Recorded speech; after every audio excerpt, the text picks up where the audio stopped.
And greetings to everyone out there on football. What do we call it? Not football leave. It's football day, Raheel. It's football day. It's finally here. We have football in the city of Houston. We are opening up the season. I can't believe it. I'm so happy we have football back. We've got NBA playoffs today. We've got Major League Baseball today. It's a historic day in the city of Houston, but it's all about football, all right? It's all about our Houston Texans. So I'm excited. And let me add one more thing to this. We've got your birthday. Happy birthday, Ah, David Nuno. Gotcha. Hey, so I have a comment about birthdays, okay? Okay. I think there is a lot of good people in this world, right, that generally want to say to you, happy birthday. I kind of feel compelled to say happy birthday to someone when it's their birthday, but I don't necessarily feel like I want to. It's not like, oh, dude, it's Johnny's birthday. Got to go call him in like my parents. But like there are some genuinely nice people on Facebook that seek you out to say, hey, man, happy birthday. They're nice. One of my favorite things that ABC 13 does is anytime any on-air personality has a birthday, they tweet about it.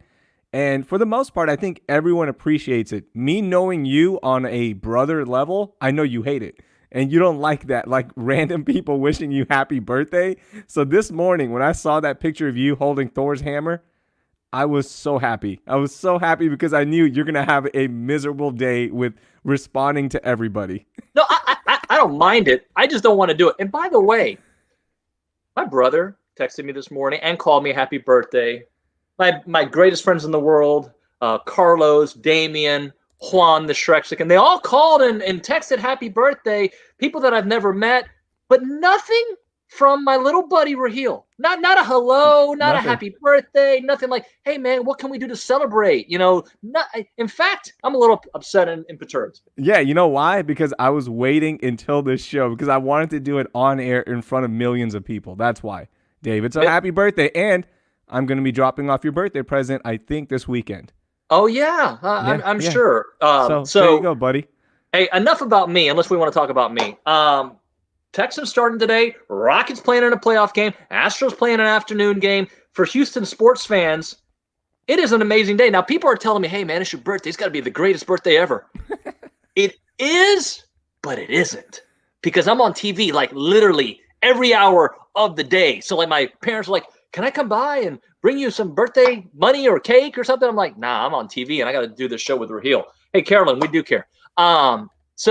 But the cool thing is we finally get NFL football, get the Texans, right? The Rockets have a chance to tie up that series, and we also have the Astros with an opportunity. So that from that perspective, it could be a really good day. And I know to me it's just the marquee matchup. I mean, what a way to start the NFL season. The two youngest, brightest quarterbacks, hopefully in the NFL, in Deshaun versus Patrick Mahomes. And with that, we bring in our big buddy, our partner for many, many years from 1560, sideline reporter for the Texans. And you see him all the time on Texans TV and HoustonTexans.com. John Harris. What's up, Johnny? What's going on, boys? I don't know if I appreciate Big Buddy, but maybe I've progressed beyond Little Buddy. Does that move me up in the ranks? And by the way, by the time you get to 40, you don't give a well, I almost said a bad word. You don't care who wishes you a happy birthday or who doesn't. You just hope that at some point your kids recognize that and they leave you alone for 24 hours. That's exactly right. Well, Johnny, big buddy, because you're our big brother here, right? I mean, Raheel and I are just 25. I am older, yes. Yes, that's true. You guys are, 25 and not going anywhere. I'm 48 and going to 60 quickly. Whoa, you're 48? Yeah, John, you're always going to be 35 to me. Don't worry, man. Yeah, 35. Gosh, 35. That was 13 long years ago when the three of us met for the first time, and that was a good day 13 years ago when that happened, when all of us got together tonight. Hopefully, it'll be a stressful night. There's no telling what happens tonight. It's one of those seasons where, everybody and their brother has asked me, what do you expect? What do you think? And I'm like, I don't know. I mean, we haven't seen this team in preseason games. We haven't even seen the first offense against another defense. We haven't even seen another team. And typically, we've at least seen 4 or 5 teams in joint practices and preseason games. And we don't even have that. So, the last time we were on a field, the last team we saw was this team that we're going to see tonight, the Kansas City Chiefs, the defending champions. So it should be exciting nonetheless. So let's talk about this, the excitement of the season, right? Like you're there every day. It's been obviously a weird offseason, a weird preseason and training camp because of the COVID-19 pandemic. for us, we've talked about it on the podcast. Like, we just aren't excited about the NFL season. But you being there, being able to watch the practices, being able to see the scrimmages, being around and doing the stories on the players and coaches, do you feel the same level of excitement that you would in a normal NFL season? Yes and no. I think for a long time, I don't know that I was fully convinced, and I know I was like a lot of people, I wasn't fully convinced that we were going to get a season off, that there was going to be a season, that we were going to play an opener. I wasn't sure that I'd be sitting in this seat in my hotel room in Kansas City getting ready for a football game. I just wasn't sure that was going to happen.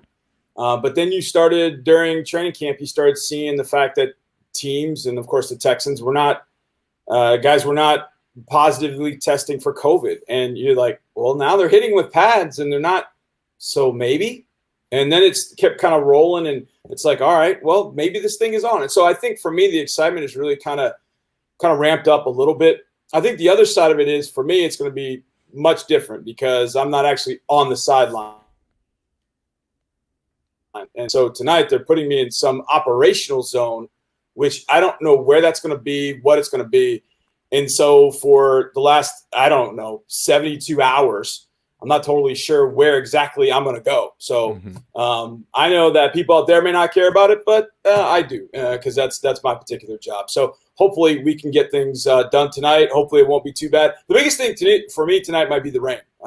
They're scheduled to have showers, 40 to 50% showers for the 3 hours or so of game time. So we'll see at that point what happens with this game going off, and if it rains, and how that changes things for two teams that want to go pretty quickly and want to throw the ball a little bit.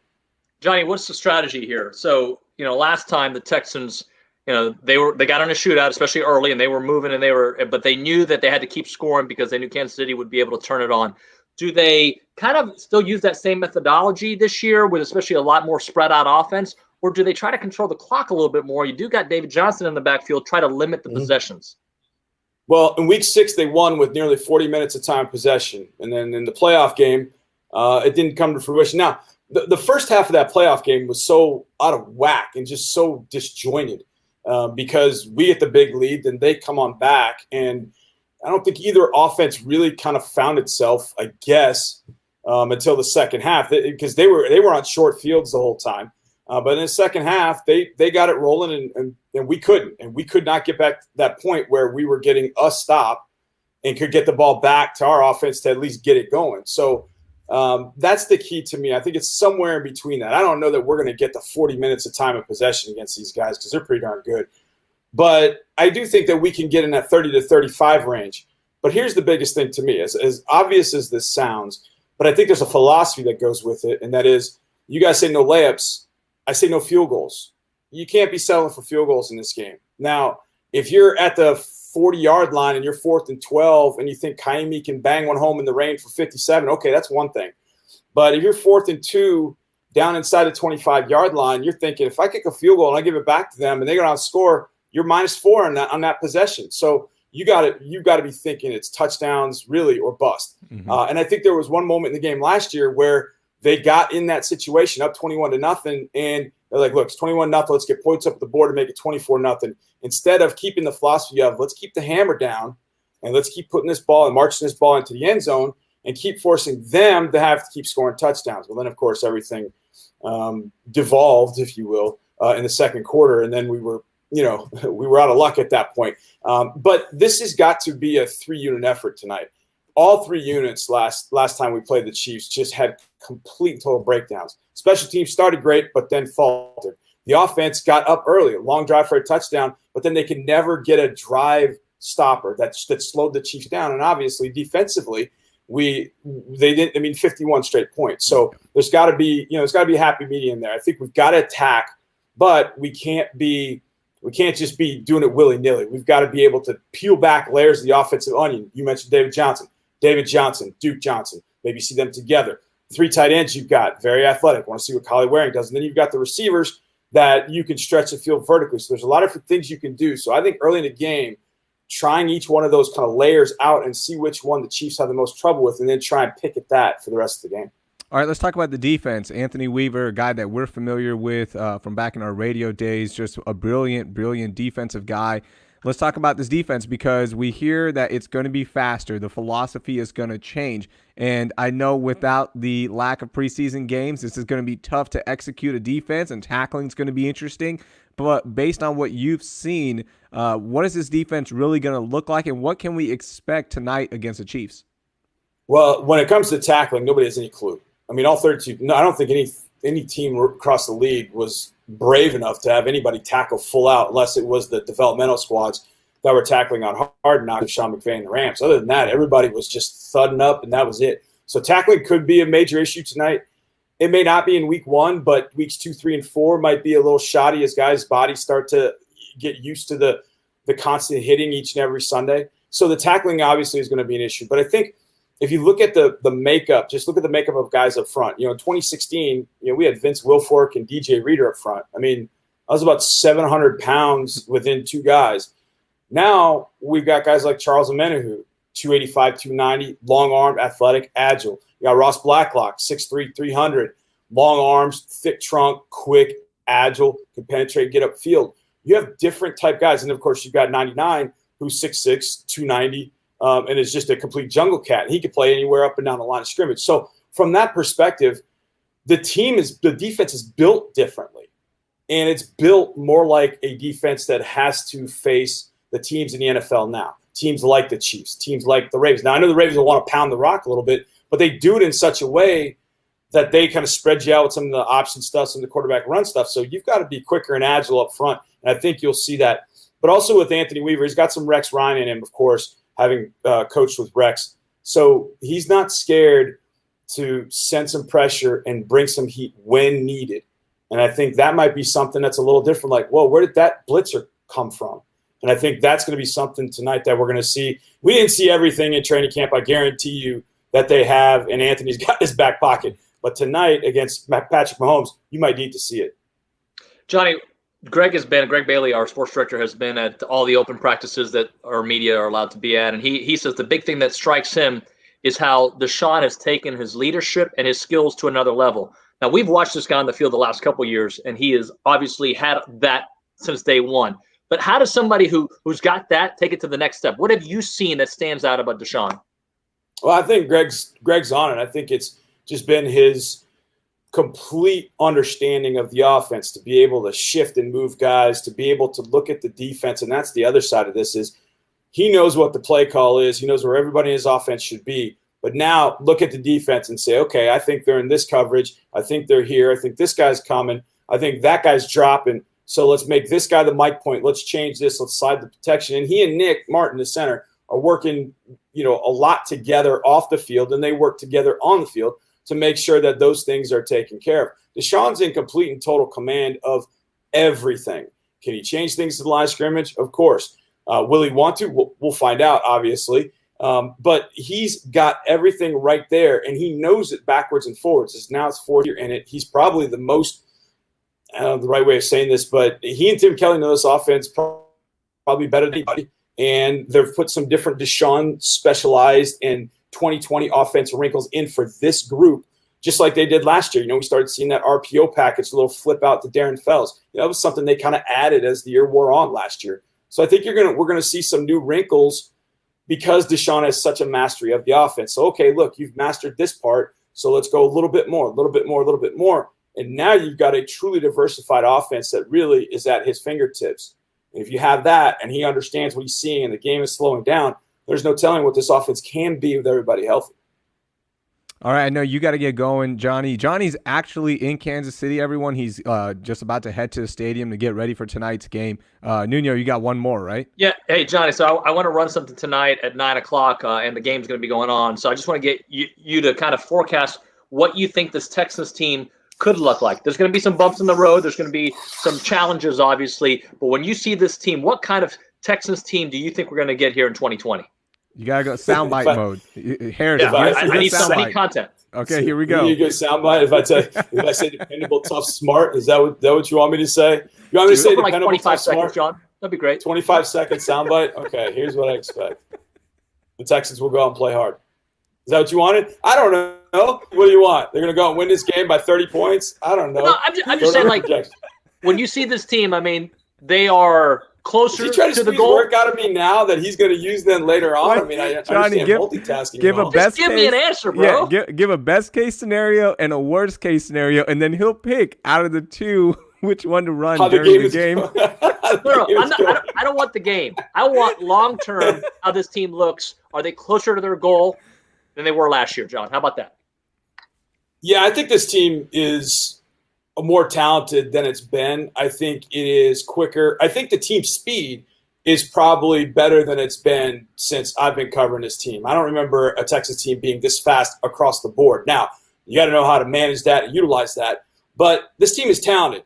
But I'll go back to one other thing. If this team doesn't stay healthy, forget it. But if this team stays healthy, they've got weapons all over the place and the defense that can slow teams down. And I think with the speed and agility on that side of the ball, be a factor before too long. But it all comes back to staying healthy. And obviously, number 4 has got to stay healthy or this season just crumbles, which is what everybody thought anyways due to COVID. But hopefully it's not going to crumble due to a Deshaun injury.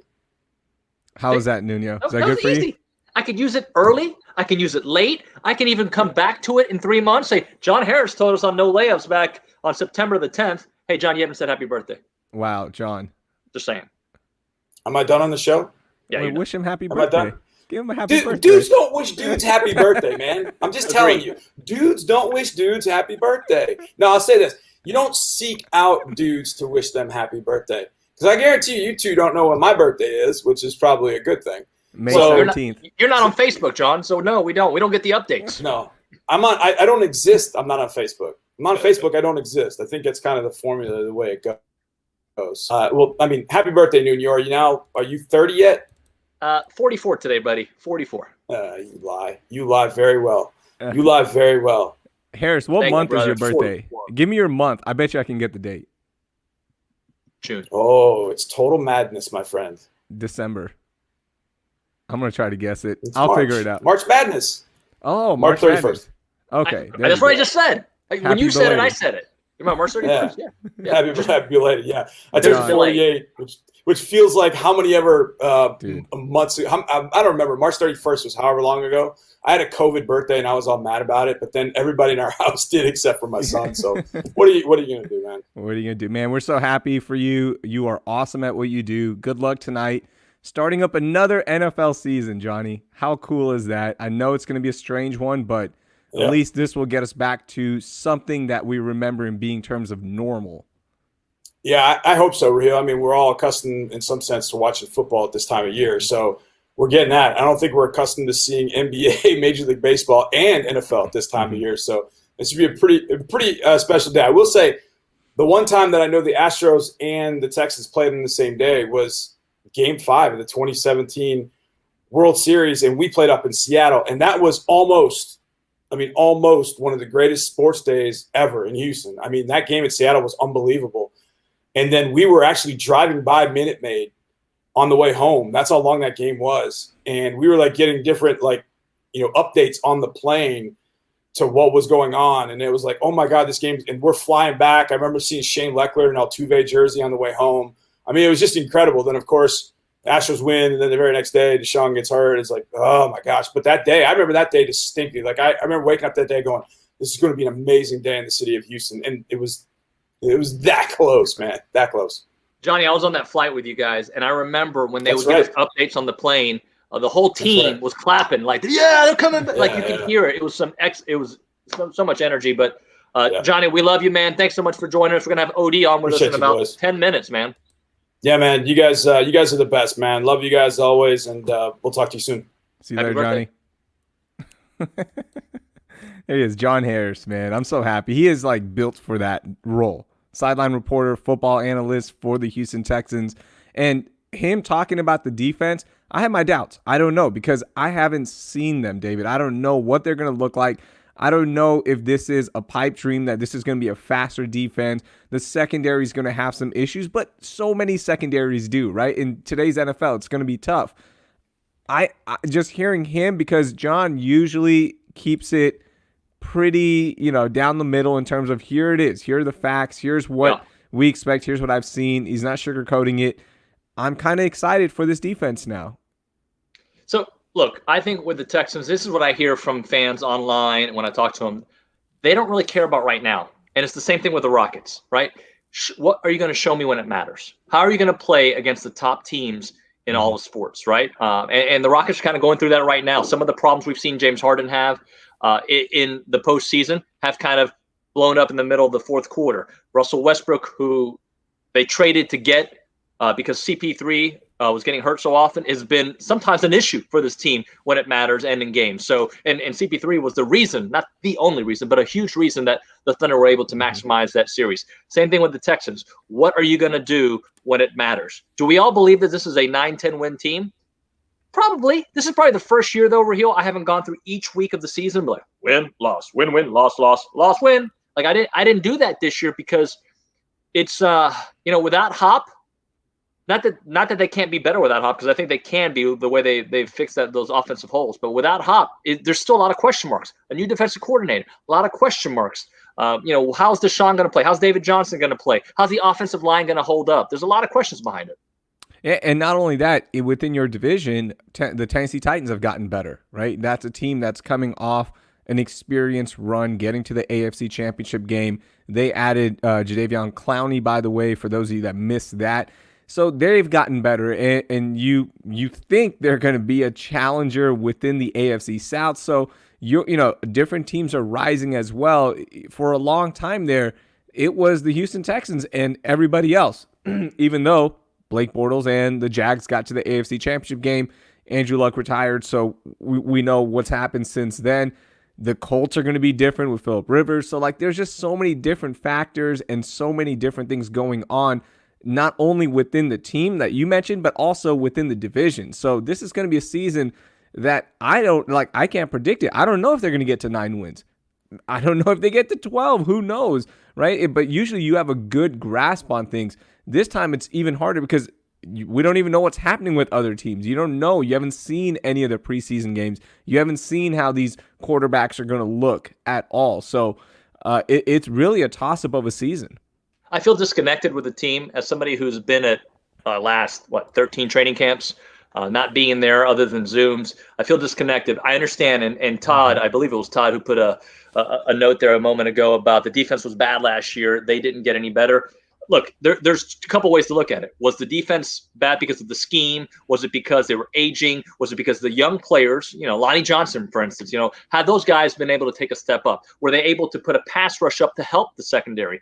There were moments that secondary was atrocious. J.Joe's no longer there. He was kind of like the easy guy to pick on when things went wrong, but also the guy to point at when things went right because of his leadership and whatnot. He's gone. Does that give Justin Reed an opportunity to take his game to new heights? Obviously different positions, but in the scope of the secondary. I'm interested to see how they gel. I'm interested to see the difference in the defensive philosophy, because what I've heard about Anthony Weaver is going to be the old school, love you blue, bad boys, was the House of Pain, Oilers kind of defense, attack, attack, attack. Does that make a difference? Because a team like Kansas City tonight, it might, but that team, I don't think they need the preseason the way some of the other teams did. Yeah, this is a team that's coming off a Super Bowl, and this is a team that is bringing back so many of their key pieces. While the Texans are refiguring out their offense, they are refiguring out their defense, as you mentioned. It's going to be an odd game tonight, but you go back to last year, right? This team, you're like, oh, you got to play the Kansas City Chiefs. I know Mahomes was nursing a bum leg, and it was different, all that, but he still played. Like, if you're hurt, don't play. And they pull out that win. They get off to a great start in the playoff game, and you're like, whoa, maybe the Texans have figured out the Chiefs, right? So we'll see tonight. I don't think it's going to be a blowout either way. I think it's going to be a close game because, granted, both teams this is their first live action. I don't think it's going to be as smooth as we expect for both teams. And I know the Chiefs, again, they're bringing back a lot of guys, but this is their first real action since the Super Bowl. That's a tough thing to do right there. So a couple things. There's a lot of commentary on people giving up on the NFL. I don't know why they're popping in on a sports feed show to tell us that, but I'm reading a lot of that. Mm-hmm. I can separate the political side from the football side, right? Just like I can with basketball. I understand some people have made their decisions and they're not going to watch. I'm still going to watch. A, it's my job, and B, I still do get excitement and enjoyment from the actual action in the game. Some people don't watch movies because actors have a political stance. I can separate the two and move on. But it's a weird time in our world with COVID, with the social issues that we're seeing, with the polarity, and sports has kind of been in the middle of it all, in the forefront. And we hear it on this show all the time. Yeah, absolutely. The comments are being just, I mean, it's getting out of hand, but that's what, look, just like these athletes, you have the right to express what you want and how you want it. You're doing it through Facebook, and the athletes aren't saying, hey, you know what? I'm not going to watch X tonight, or I'm not going to read your Facebook stuff. That's fine. You don't have to watch them either. It's okay. Here's the thing about ratings. They're going to go up. They're going to go down. Guess what? At the end of the day, it's still going to be on TV. Now, will the advertising money be a little bit lower? I'm sure it is. Will there be different ways to consume the product? Will the NFL figure out different ways to make money, a la sports betting within the arenas? They're going to figure it out. And I know we feel important when we tweet out, put a Facebook comment out there saying, I'm not watching X league, and that's fine. But guess what? At the end of the day, that sports league is still going to go on. Hot sports take. People who say that, right? I bet a lot of them are still watching. Yeah. They're just saying they're not watching. Maybe they're not watching all 48 minutes of an NBA game, but like, I want to see if the Rockets met. Oh, they're winning? Well, let me see a minute of this. That's how they talk to. But they just don't tweet about it or post about it. Because if they do, then people pull out the receipts and go, oh, wait, I thought you said you're not going to watch us anymore. It's all right. And you know what? If you don't want to watch and you still watch, who cares? Do whatever you want. It's fine. It's okay. Like, to me, it's not the end of the world if one fan leaves and comes back. Good, come back. Hey, and if the Texans go on a Super Bowl run here, jump back on the bandwagon. Who cares? Like, to me, it's we try to feel really important with our social media comments, but we really don't need to. Like, it doesn't matter to me. Hey, are you trying to make a statement, Raheel? Mm-hmm. So I see some very beautiful shoes behind you. They're very white. They're very nice. Are you telling me that you like Jordan? Is that what you're trying to tell me? I do. I just wanted to put them in there because my background. I love those shoes. I know. My background was looking so plain, so I had to put up my. Here we go. Here's my Movember picture. So for those of you that don't know, I actually hold on. There it is. So awkward. I know. I was, and I still am. They're going to be using it again this year, Movember, which is the foundation that raises money and awareness for mental health for men and physical health, making sure you're getting everything checked out, making sure you're staying healthy. And that's, every November, guys will grow funny mustaches. So I was actually part of their global campaign. So that's my picture up there. And then I just wanted to put some shoes back there because I like shoes. So that's my new background. And by the way, don't forget, Movember is coming up pretty soon. So make sure you register and donate. By the way, my background, not as good as yours. No. Got a little fake plant behind me somewhere. I can't even turn the right way. There it is. I got some pictures. I think, you name drop or Jordan. I show people that I'm very good friends with. Oh. You know who that is? It's not my wife. That's not your wife? Oh, I thought that was your wife. It looks nothing like my wife. That's Carly Lloyd. On this camera, I can't tell. Like, it's so far away. One of the most famous American soccer players ever, Carly Lloyd. Oh, that's your wife. It looks like your wife. How does your wife feel having a picture of another woman in your background there? It's like this is my desk for it. Now you made me feel awkward. No, it's because I hosted an event with Carly in the city of Houston and soccer, trying to get the World Cup here. But hey, we're going to have Owen Daniels here in a moment. But I do want to talk a little bit about Daniel House. Okay. The best story from the bubble? I mean, it's one of them. I'm trying to see how I feel. Look, they've been away from their families and their friends for a long time, right? Yeah. Well, set it up first. Set it up. Let people know what's happening. So basically, Daniel House didn't play in the last game in Game 3 because of personal reasons, as they called it. But Adrian Wojnarowski is reporting that he didn't leave the bubble, but he had someone enter the bubble. And now the question is, do they allow him to play, or does he have to sit out the 10-day quarantine? It looks like he's probably going to have to sit out. But what does that mean for the Rockets locker room? How are they going to take it and whatnot? So it's going to be a very interesting play on this Rocket series. And look, Daniel House did not come through last year in the playoffs at all, and I'm not expecting him to be the big story in this. but he does give you some quality minutes. He can hit some shots, and he's had some moments in these playoffs. So if he's not around, it could hurt for a while. Well, everything you need to know about how important Daniel House is. I know people will make the jokes that like, whoa, you can't win without Daniel House. You're probably not a championship team. But here's where it factors in. So in game 3, the Houston Rockets had 6 players playing 30-plus minutes in the playoff game. The Lakers had 2, and 1 was at 30. So like barely. So 3, but like really it was 2 players, okay? Daniel House, when he's not in that lineup, Mike D'Antoni will shorten that bench even more. So that will impact it. And what did Mike D'Antoni say after the game, David? It looks like our legs were a little tired there at the end, and we didn't make the plays. Again, how many times have we heard that? Legs. I know.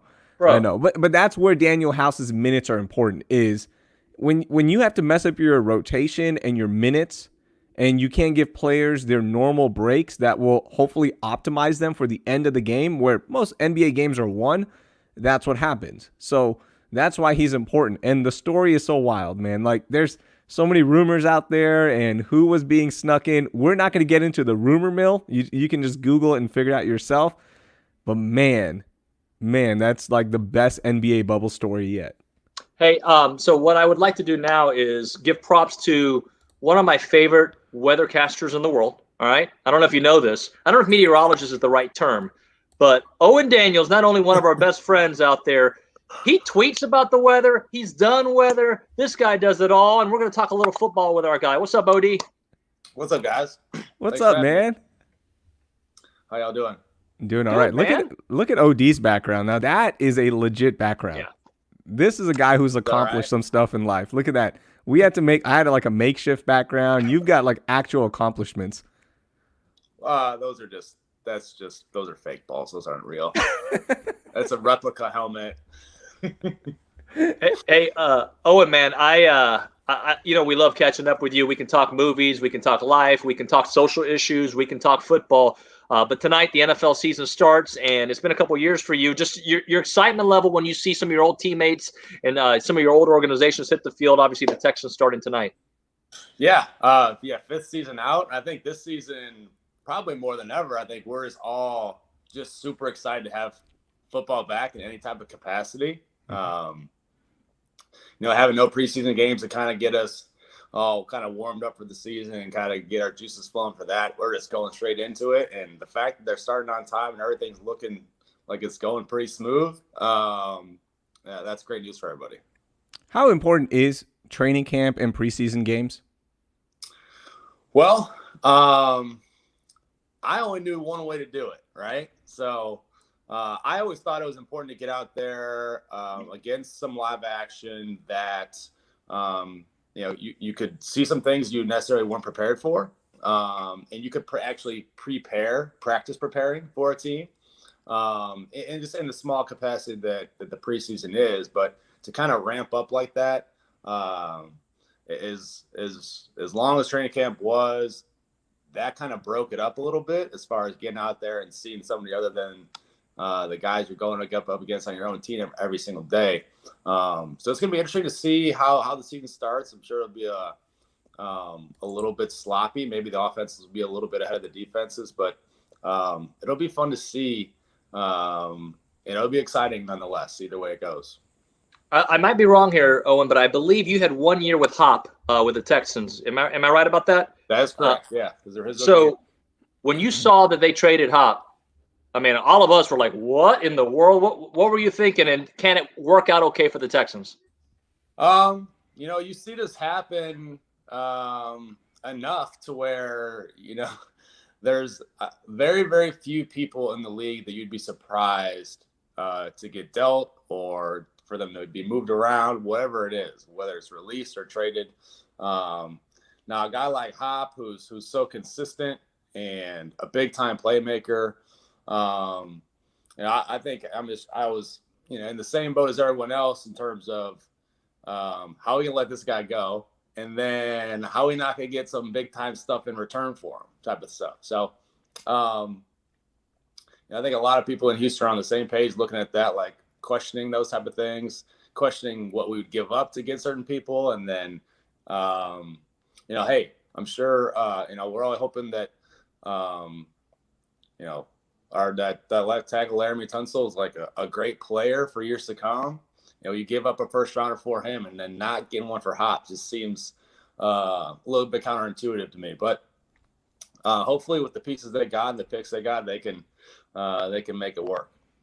On the offensive side, you've actually been part of a team that had a similar situation in Andre Johnson being the main target. He's the focal point. And then as you moved on, when you went to the Broncos, it was a little bit different. You've had there were a lot of weapons there, including you. What is that like? Break it down for us when you have a guy like Andre who's getting just double team, triple team, sometimes like Hop was, versus a all around crew that what the Texans are going for this year and trying to have more weapons out there. Well, I think that I was really lucky to play with Dre. I was really lucky to play with him for the 8 years that I did, and then to have Steve Smith in Baltimore when I played with him, and have Demaryius Thomas and Emmanuel Sanders there. That gave me many more opportunities to have one-on-one situations, right? So you look at the tight ends, you look at maybe the guys that aren't the number one receiver, that weren't Hop, that weren't Dre, right? Now you don't have a guy like that.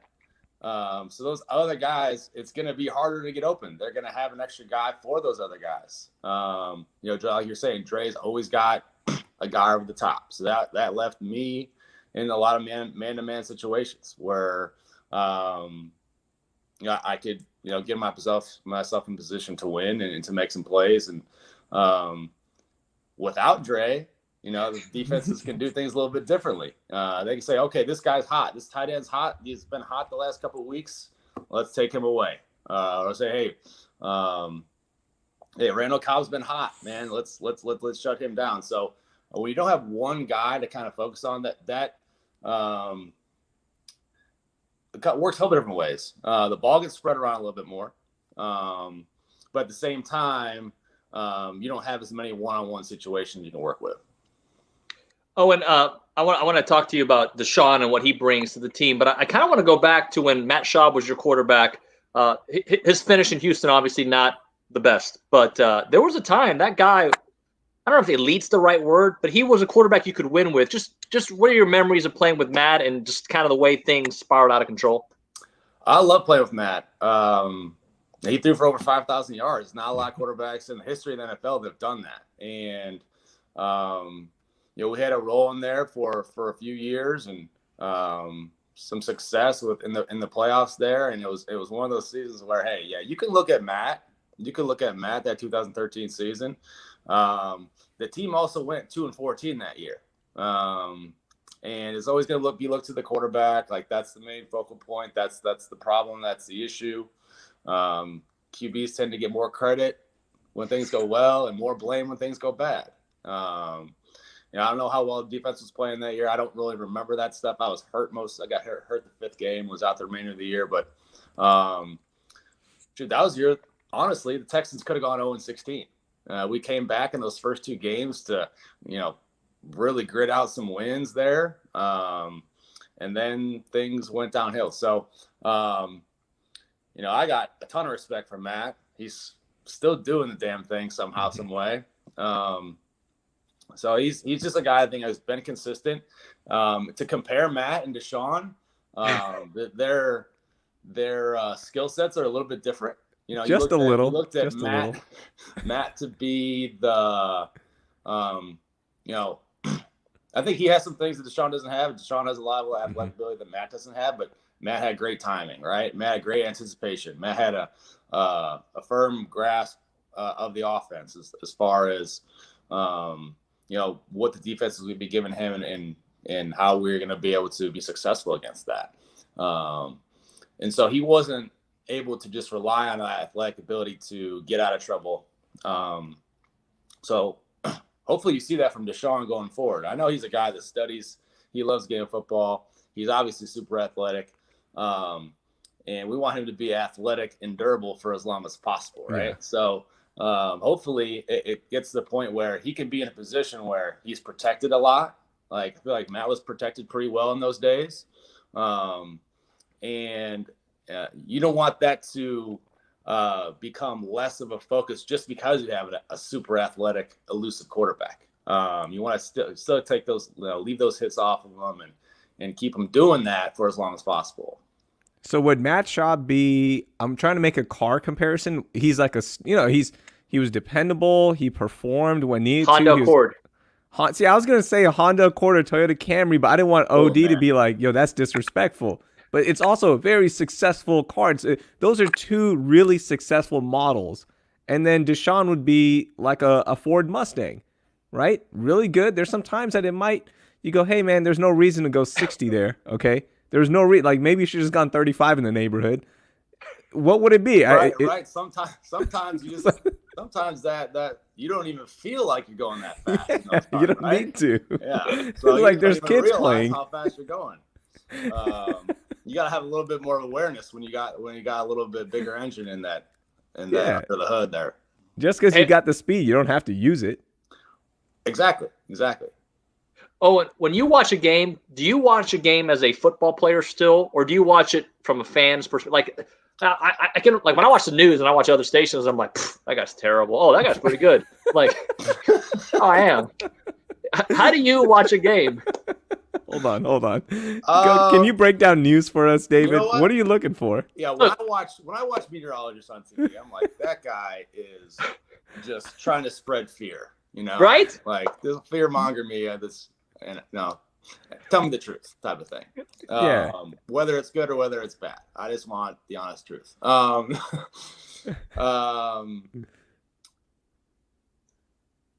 man.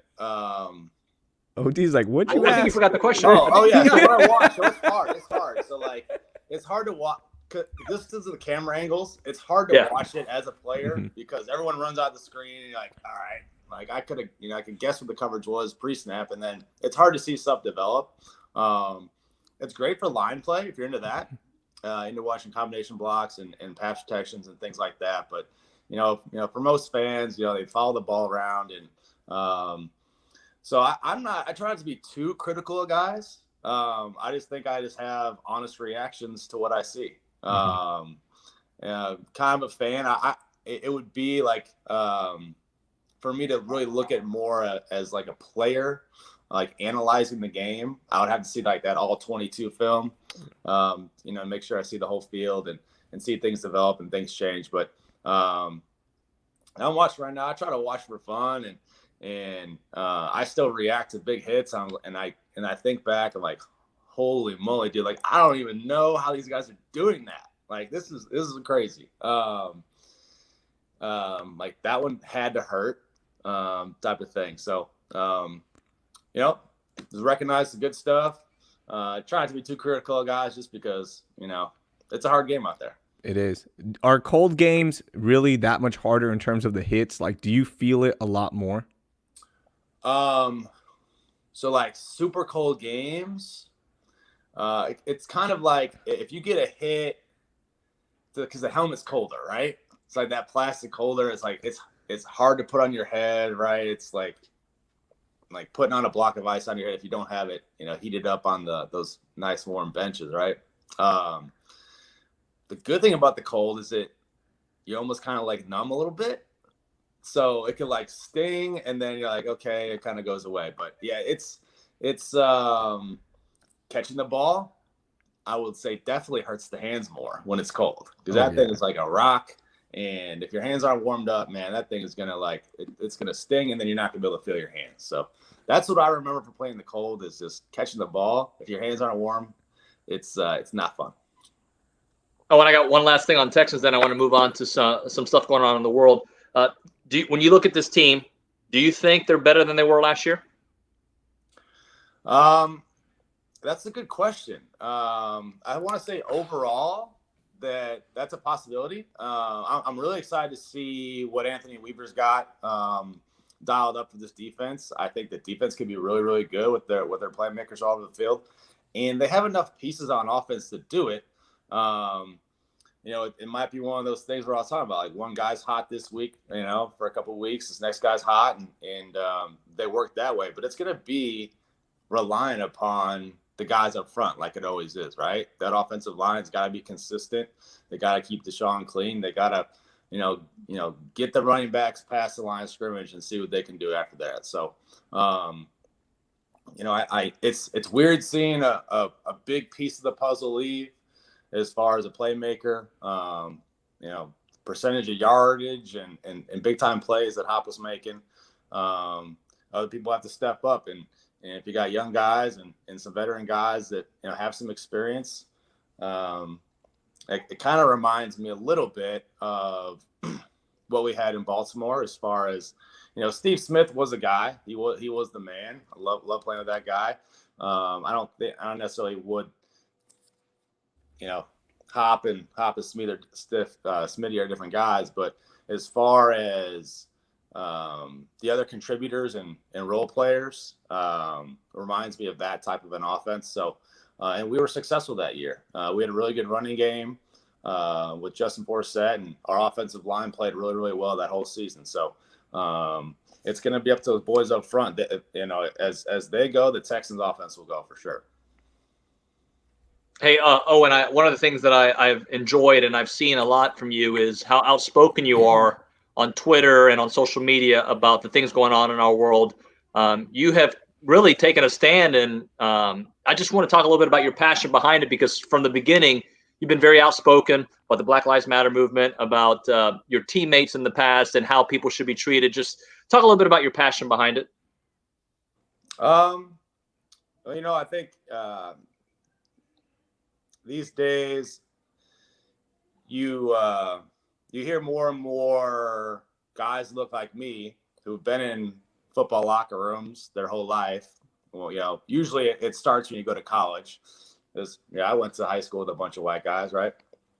Go to college, get to learn more about people and their backgrounds and their upbringings, and out of the Naperville high school bubble that I was in growing up, right? So you get to learn about that, and you get to, and I think Dan Orlovsky talked about it. He said some Twitter posts about like how he was able to learn and how these stereotypes that he was brought up, believing, he learned a lot differently, right? Once he got in those locker rooms. And, for me,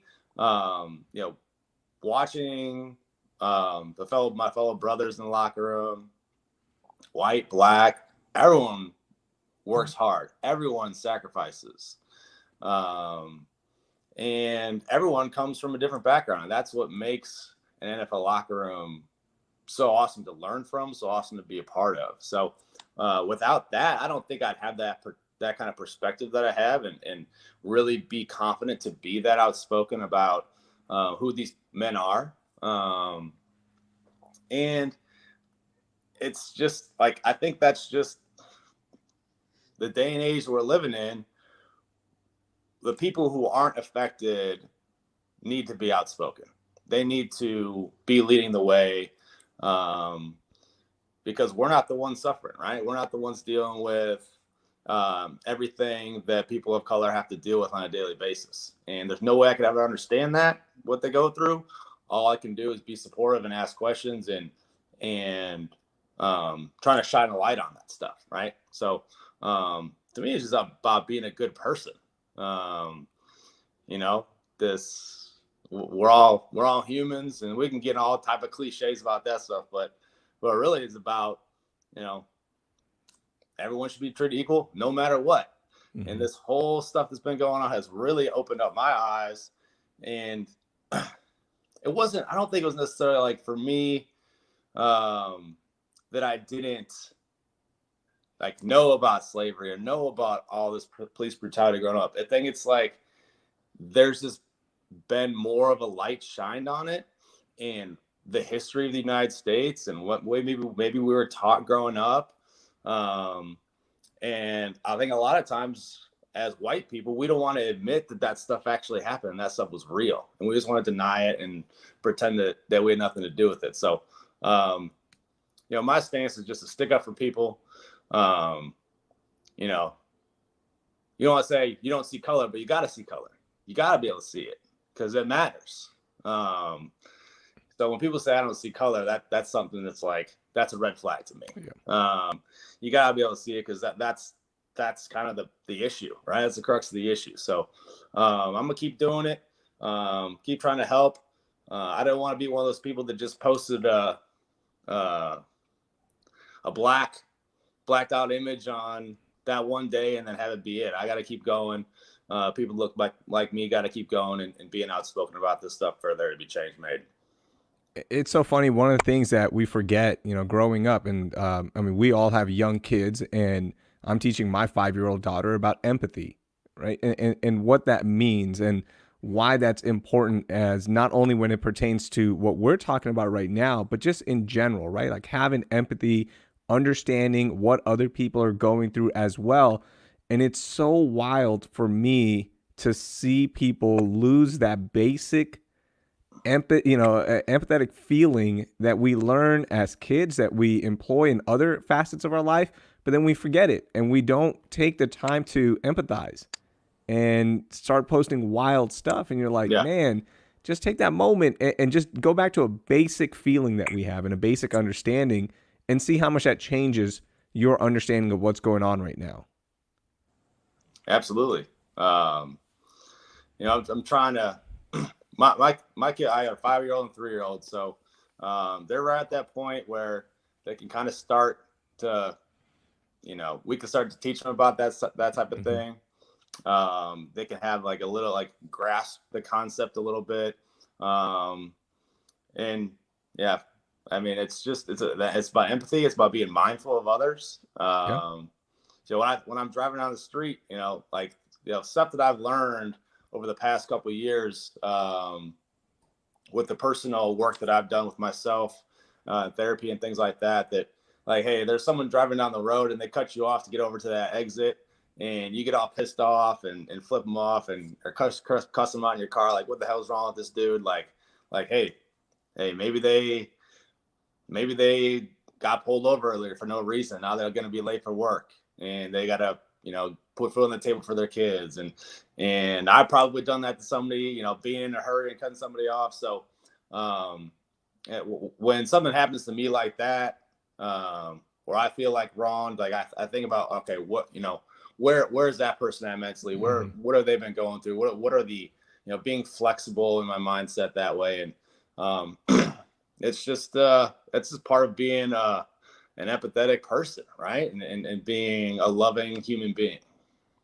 Oh, and I wasn't planning on asking you, but you're talking about empathy and whatnot. You and I did a very important interview a couple months back. Just how are you doing? You look great. You're smiling. You look great. But I just buddy check on you, man. How you doing? Thank you for asking. I'm doing well. It's one of those things that it's weird when someone asks, like, hey, how you doing? But that's, coming from you, I know that's really sincere. And that's what people who've been in my position as far as dealing with depression and, for my sake, checking myself into a facility for almost an inpatient facility for almost 6 weeks. It's one of those things where, if you see that, if you see something going on, or maybe it's just like you just start to implement that into your daily life as far as asking others how they're doing, like how you really doing, not just small talk type of thing. Because when you are depressed, when you are in that mindset, when you're in that place in life that you feel like a burden to ask for help, right? So after I kind of went through all that stuff, and I had some friends say like, hey, why didn't you come to me? I'm like, well, that's not really how it works. And it's not, they had no idea. No, it's hard to really understand that unless you've kind of have a friend or have a family member who's been in that situation to kind of have that experience. But I'm doing well, man.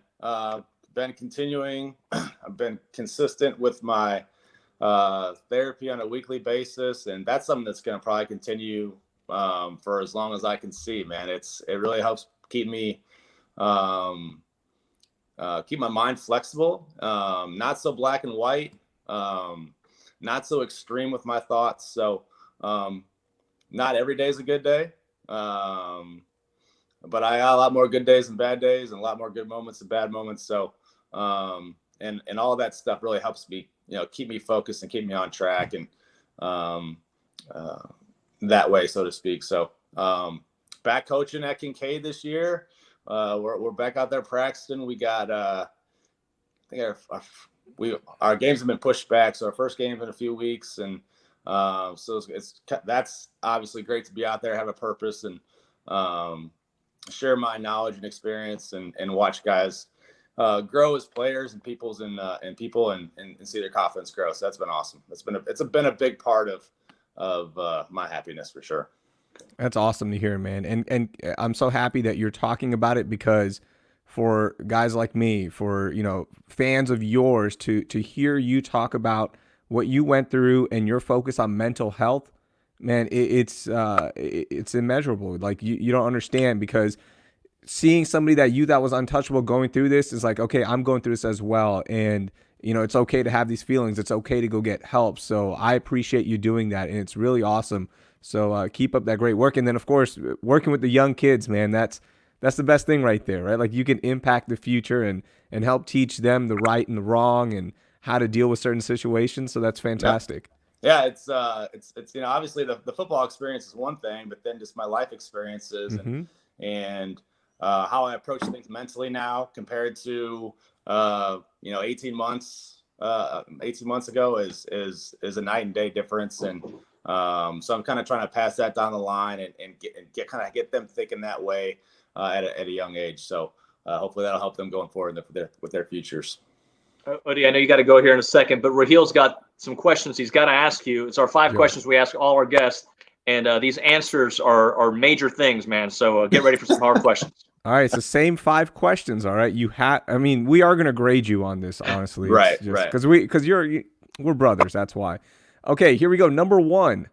What is one song you wish everybody would listen to at least once in their life?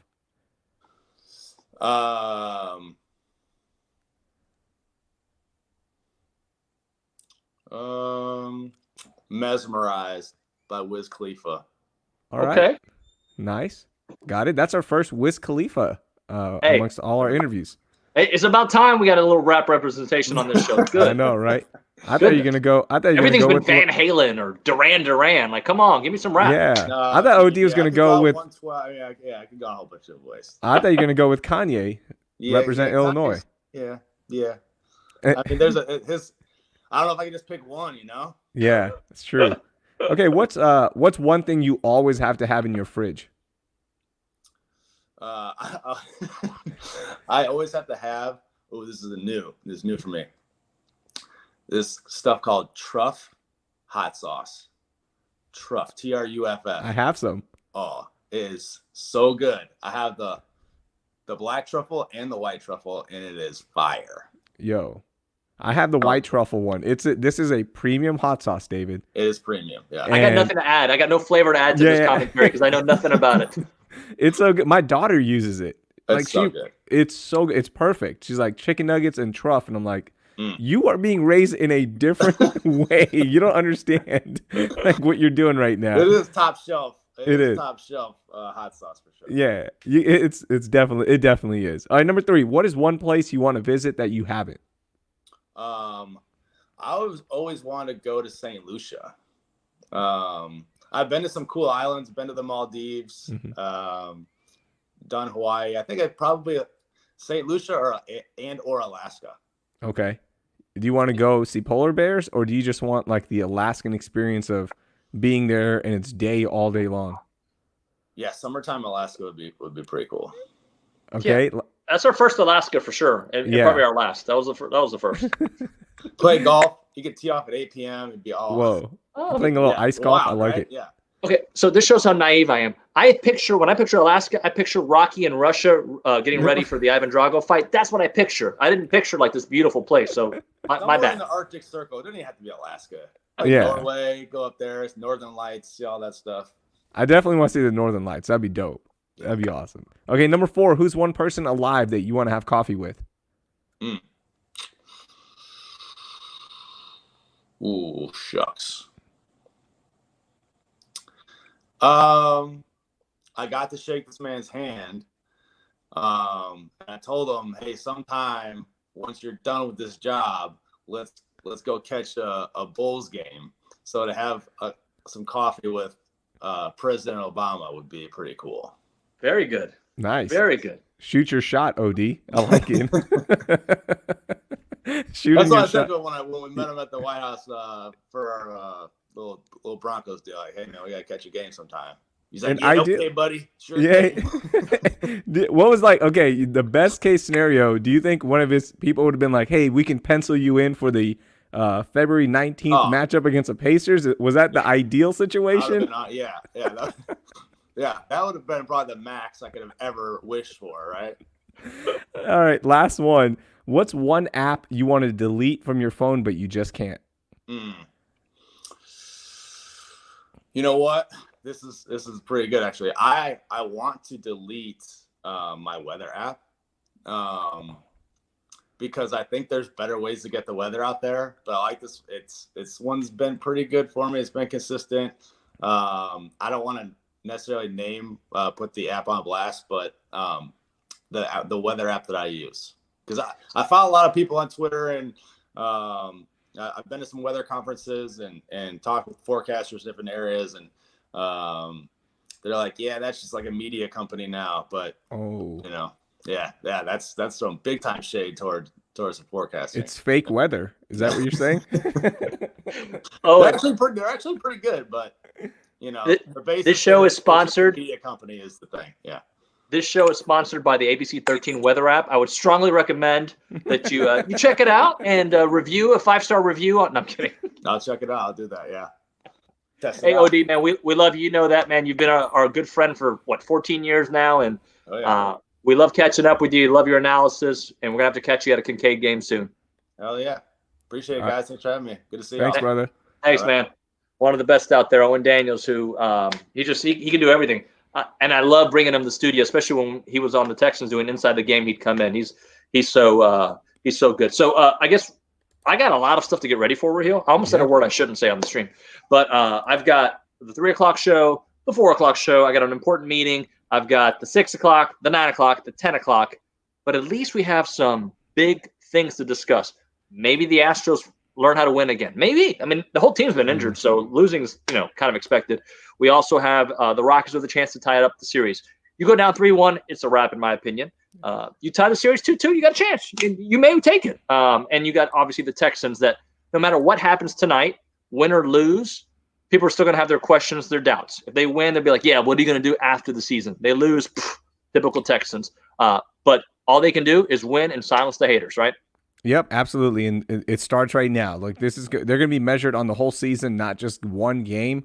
But this is the first step towards either silencing the critics or amplifying their voice.